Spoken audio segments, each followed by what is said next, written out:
এখন আমরা দেখব চতুর্থ শ্রেণীর স্বাস্থ্য ও শারীর শিক্ষা বিষয়ের প্রথম পর্যায়ক্রমিক মূল্যায়নপত্র, যেখানে পূর্ণমান থাকবে 10 নম্বর এবং সময় দেওয়া থাকবে 20 মিনিট। তো চলো দেখে নেওয়া যাক প্রশ্নগুলো কীরকম আসতে পারে। 1 নম্বরে বলা হয়েছে সঠিক শব্দে টিক চিহ্ন দাও। এখানে মোট 4টে প্রশ্ন দেওয়া থাকবে, প্রত্যেকটার নাম্বার থাকবে হাফ করে, মোট নম্বর 2। এখানে 1-এর ক নম্বরে বলা হয়েছে নার্সদের পোশাক ধবধবে লাল, সাদা, মেরুন শাড়ি। খ নম্বরে বলা হয়েছে আদিম মানুষ লাঠি, বন্দুক, ছুরি দিয়ে শিকার করতেন। গ নম্বর প্রশ্নে বলা হয়েছে আমাদের দেশের ফসল আলু, আনারস, গোলমরিচ। ঘ প্রশ্ন বলা হয়েছে দেশলাই বাক্সের গায়ে কাঠির বারুদ, মোম, রং ঘষলে আগুন জ্বলে ওঠে। 2 নম্বরে বলা হয়েছে শূন্যস্থানে বক্সের শব্দ বসাও। ক নম্বর প্রশ্নে বলা হয়েছে পুলিশের ড্যাশ রঙের পোশাক। এখানে শূন্যস্থানে লিখতে হবে যে পুলিশের পোশাকের রং কেমন।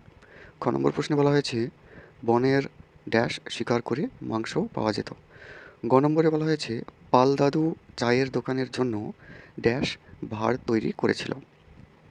3 নম্বর প্রশ্নে বলা হয়েছে নিচের বাক্যগুলির মধ্যে ঠিক বাক্যে টিক চিহ্ন দাও আর ভুল বাক্যে কাটা চিহ্ন বক্সের মধ্যে বসাও। মোট প্রশ্ন থাকবে 4টে, হাফ নম্বর করে, মোট নম্বর 2। তাহলে 3-এর ক নম্বর প্রশ্নে বলা হয়েছে কামার মাটির হাঁড়ি তৈরি করে। যদি ঠিক হয় তাহলে রাইট চিহ্ন, ভুল হলে কাটা চিহ্ন। খ নম্বরে বলা হয়েছে নিমকি ময়দা থেকে তৈরি হয়। এবং গ নম্বরে বলা হয়েছে মাংস হলো প্রাণীজ খাদ্য। ঘ নম্বর প্রশ্নে কী বলা হয়েছে আম একটি বিষফল। 4 নম্বরে বলা হয়েছে যে সংক্ষেপে নিচের 4টি প্রশ্নের উত্তর দাও। প্রত্যেকটা প্রশ্নের নাম্বার 1 নম্বর করে, মোট 4 নম্বর। 4-এর ক নম্বর প্রশ্ন হলো ইন্দ্রিয়গুলির নাম লেখো, অর্থাৎ এখানে আমাদের 5টি ইন্দ্রিয়ের নাম লিখতে হবে।